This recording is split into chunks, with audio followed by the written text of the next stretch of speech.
여러분 씨를 뿌리면서 농사를 져본 경험이 있습니까? 저는 전혀 없습니다. 근데 요즘은 에그리테크라고 하는 말이 있는데 아마 들어보신 분들 계실 겁니다. 그 농업을 의미하는 agriculture 이 단어와 기술을 의미하는 technology 이 두 단어가 합쳐져 가지고 agritech라고 하는 단어가 있습니다. 즉 정밀 농업을 위해서 테크놀로지가 많이 이제 적용이 되는 것이죠. 그 농사의 효율을 극대화시킬 수 있는 아주 테크놀로지들이 많이 등장을 했습니다.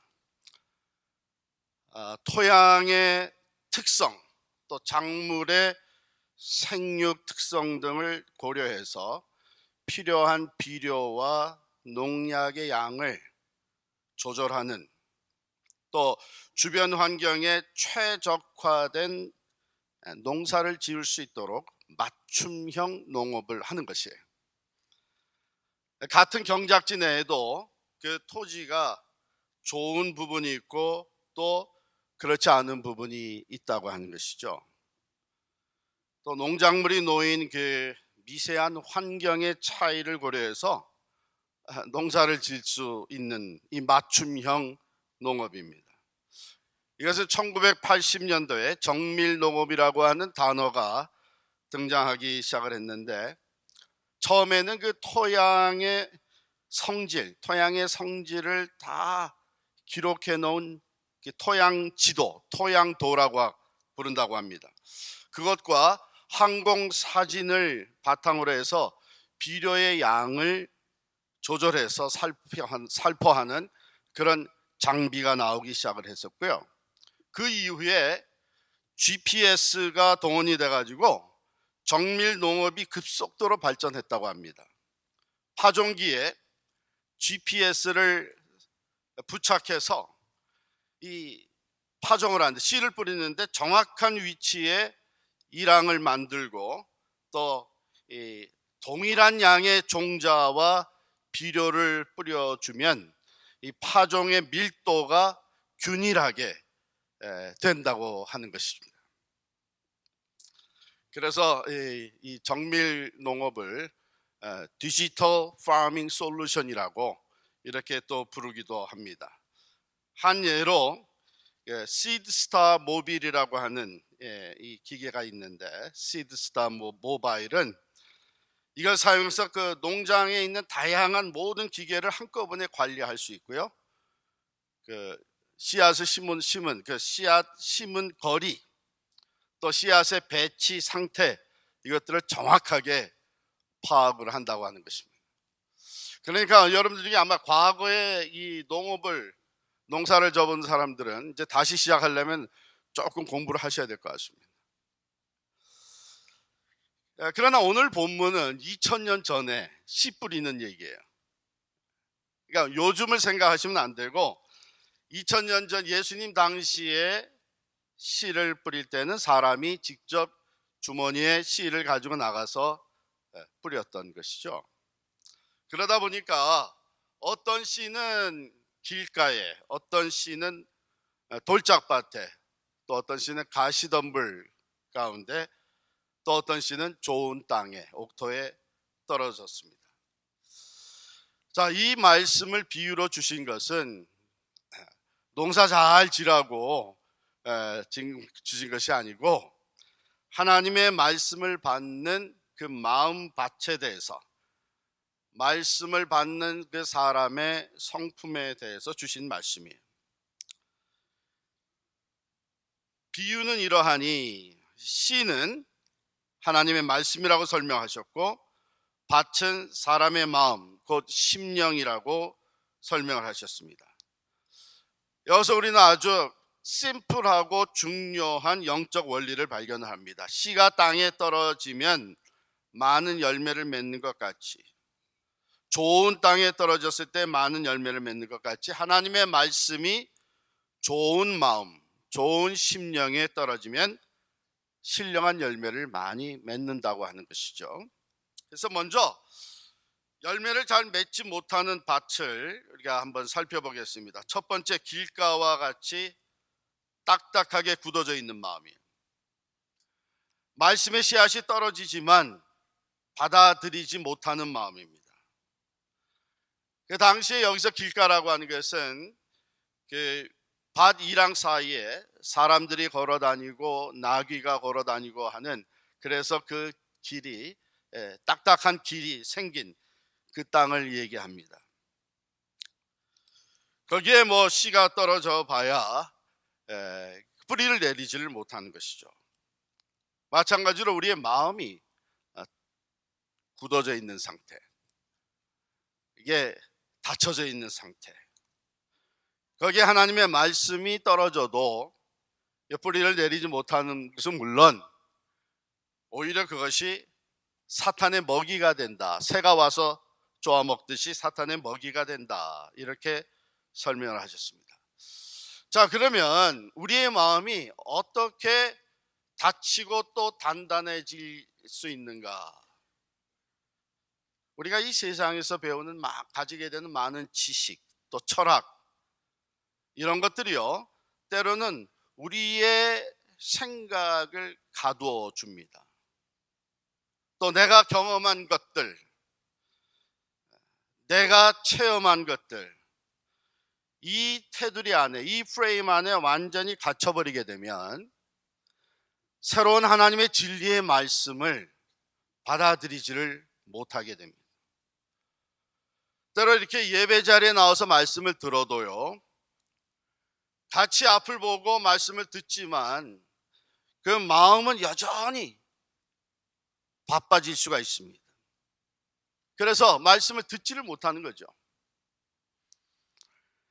내 생각과 내 판단이 앞서고 내 아집과 교만이 커서 말씀을 받아들이는 것보다는 말씀을 판단하면서 앉아있는 그 마음, 이게 이제 길가와 같은 마음입니다.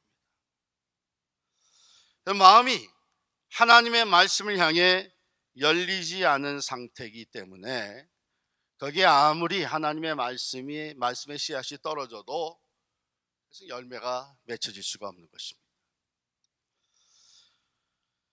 두 번째, 돌밭과 같은 마음은 어떤 마음이냐?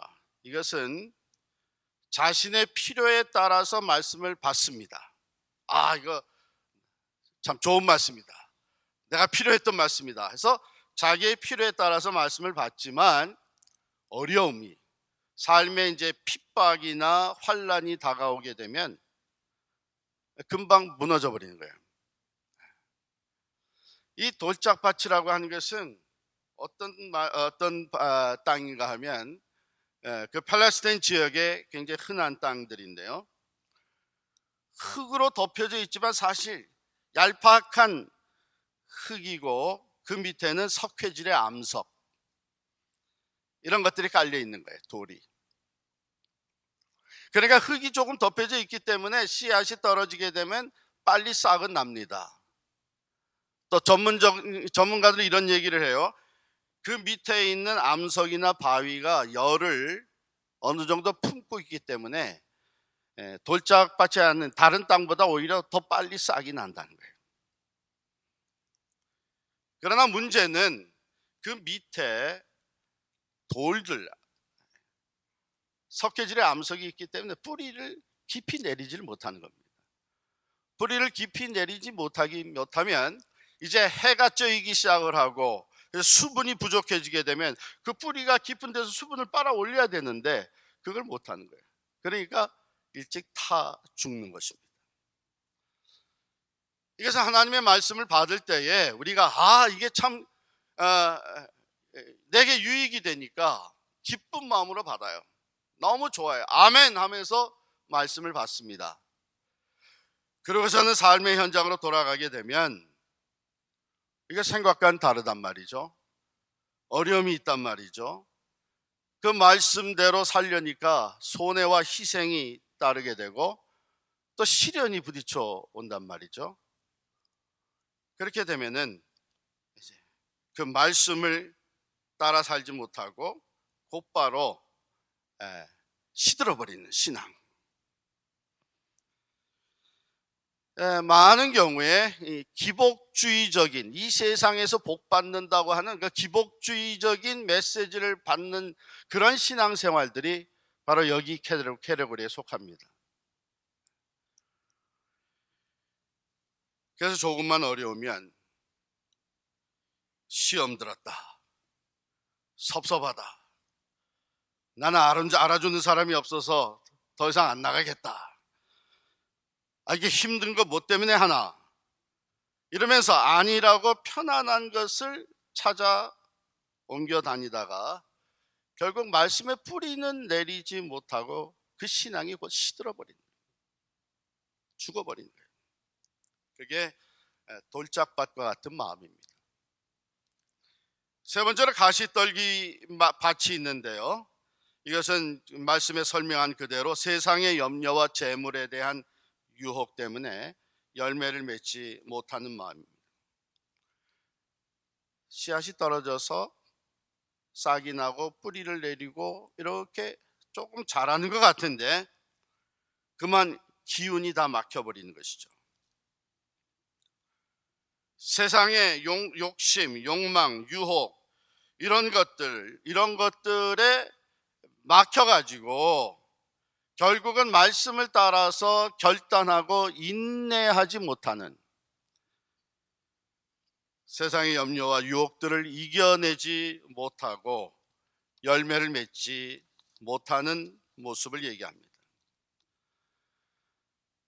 하나님께 맡길 걸 맡겨야 되는데 염려와 걱정을 주님께 맡기고 믿음으로 인내하고 계속 나가야 되는데 그 걱정과 염려가 너무 커지는 거예요.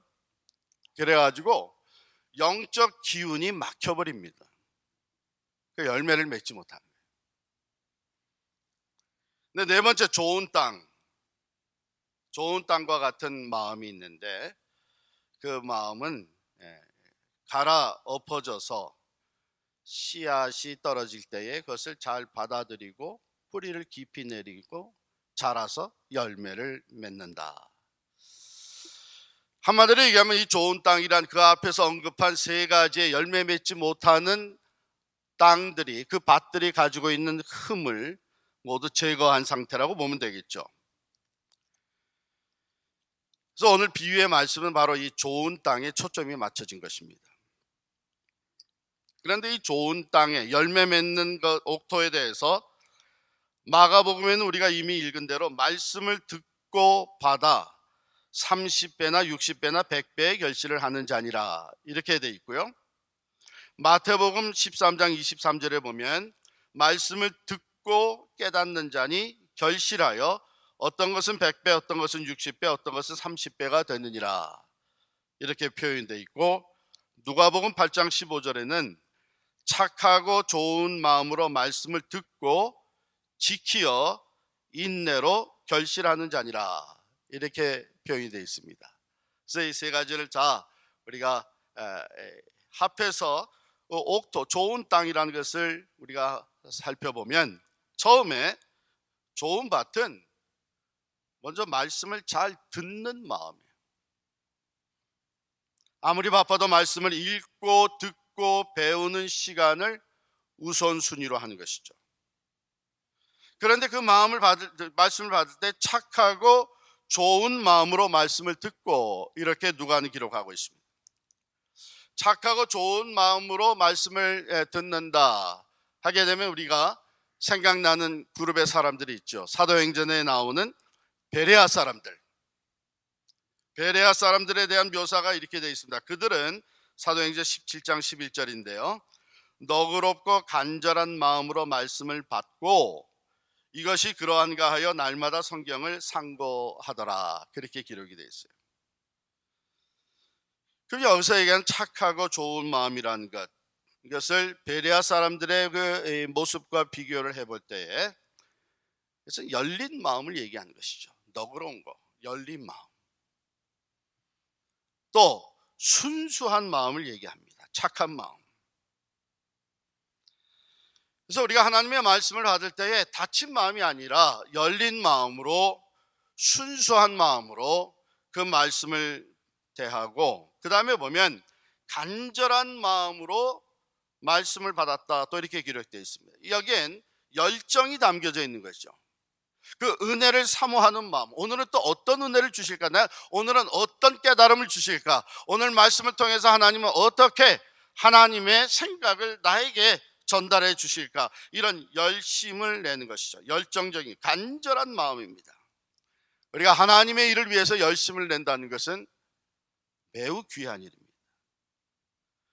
특별히 간절한 마음으로 하나님의 말씀을 듣는다고 하는 것은 하나님의 은혜를 받을 준비가 되어 있는 것입니다. 하나님의 말씀이 선포되어지고 하나님의 말씀이 읽혀지는데 그냥 대강 적당히 듣는 사람은요, 아무리 세월이 많이 지나도 열매를 보지를 못합니다. 벌써 말씀을 받을 때에 그 자세, 마음 자세가 중요한 것이죠. 내가 하나님의 말씀을 즉 열린 마음, 순수한 마음, 간절히 은혜를 사모하는 마음으로 받을 때에 열매 맺는 삶으로 이어지게 됩니다. 두 번째, 말씀을 듣고 받아들인다, 깨닫는다, 또는 지킨다, 이 말들은 무슨 의미인가 하면 뿌리를 내린다는 것이죠. 즉 말씀이 마음으로 들어오는 것입니다. 마음으로. 주석가 윌리엄 바클리는 이렇게 얘기를 합니다. 우리가 하나님의 말씀을 들을 때 마음으로 받아야 한다. 때로 진리가 우리의 마음을 찌를 수가 있다. 그러나 건강을 회복하고 유지하려면 종종 쓴 약, 불쾌한 치료 방법이라도 받아들여야 한다. 진리에 대해 듣기 싫다고 마음을 닫는 것은 재난과 비극으로 가는 지름길이다, 이렇게 얘기했습니다.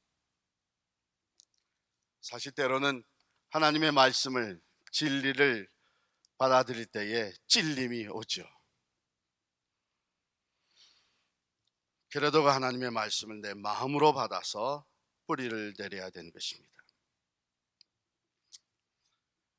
세 번째, 결실한다. 말씀을 따라 생각하고 그 말씀을 우리의 삶으로, 행동으로 옮겨 놓는 것을 얘기합니다.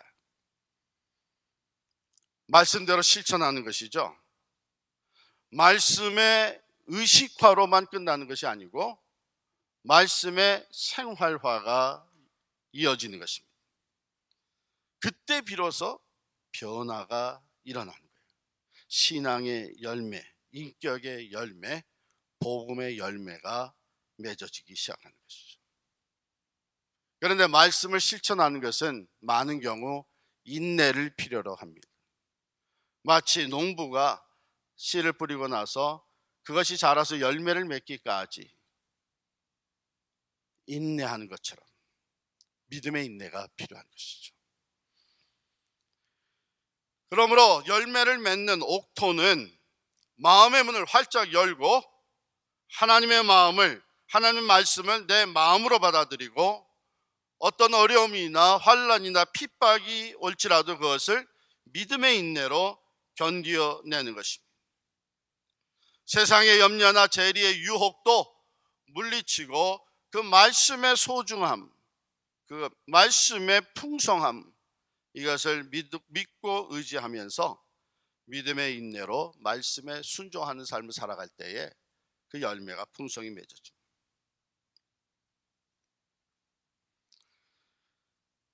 자, 그러면 이제 말씀에 비추어서 우리 자신의 삶을 한번 살펴보죠. 여러분들은 지금 열매를 맺는 신앙생활을 하고 있습니다. 하나님의 말씀을 듣고 받고 그 말씀에 실천하면서 여러분들의 인격의 변화, 성화의 열매, 복음의 열매를 맺으며 살아가고 있느냐 하는 그런 질문. 때로 많은 사람들이요, 내가 신앙생활을 제대로 못하고 있는 것, 내 삶의 열매를 맺지 못하고 있는 이유를 다른 데서 찾으려고 합니다. 그래서 종종 시작되는 것이 블레임 게임이죠. 블레임 게임. 우리 한국말로 제가 이 블레임 게임을 번역해 보니까 이렇게 하면 되겠어요. 남 탓 게임이에요. 남 탓 게임. 내가 문제가 있는 것이 아니라 다른 사람이 문제가 있고, 환경에 문제가 있고, 교회에 문제가 있고, 지도자들에게 문제가 있어서 내가 열매를 맺지 못하는 것이다. 이 사람들은 어디까지 블레임을 하게 되나 하면, 내가 말씀을 받아들이지 못하고 있다면 말씀을 받아들이도록 만들어야지, 이렇게까지 남 탓을 하는 거예요. 근데 웨인 다이어라고 하는 미국의 작가는 이런 얘기를 했습니다. 다른 사람을 탓하는 것은 시간을 낭비하는 것이다. 그 사람들에게 얼만큼의 잘못이 있든 다른 사람에게서 문제를 찾아내려고 하는 것은 아무 유익을 가져다 주지 못한다. 그들에게 죄책감을 갖게 해줄 수는 있을지 몰라도 다른 사람을 탓하는 것이 내 삶에 아무 변화를 가져오지 못한다. 나는 여전히 열매가 없을 뿐이다. 너무나 정확한 말이에요. 자신이 열매를 맺지 못하는 것을 환경이나 다른 사람이나 이런 것에서 많이 블레임을 아무리 해봐요. 그 블레임하는 것은 다 시간 낭비예요. 그 블레임한다 그래서 이제 열매가 맺어지기 시작을 합니까?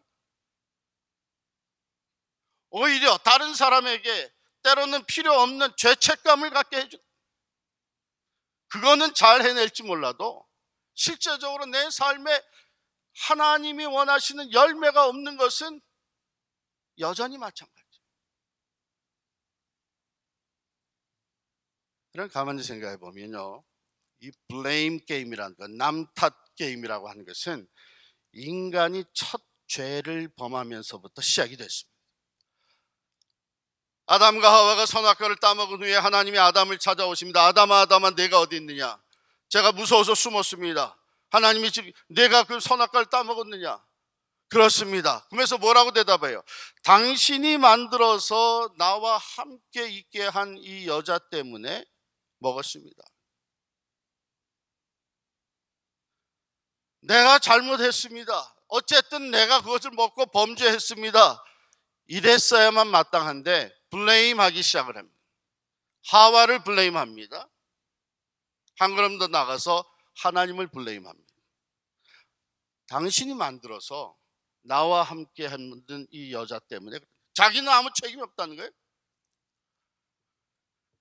그래서 문제가 해결됐습니까?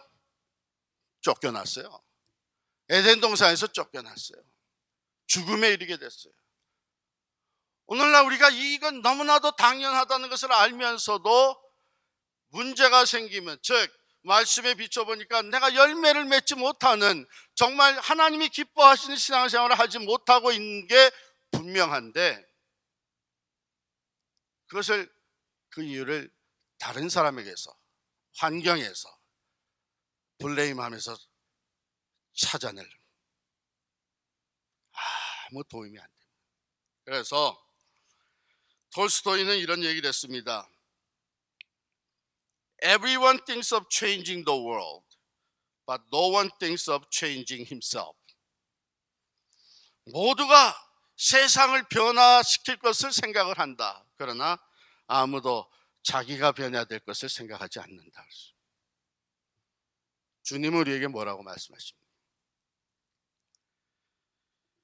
예레미야서 4장 3절에 보면 너의 묵은 땅을 갈고 가시덤불에 파종하지 마라.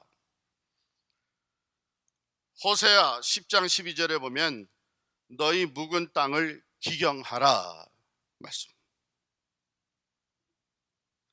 너희의 묵은 땅을 먼저 기경하지 않으면 열매를 맺을 수 없다는 것이죠.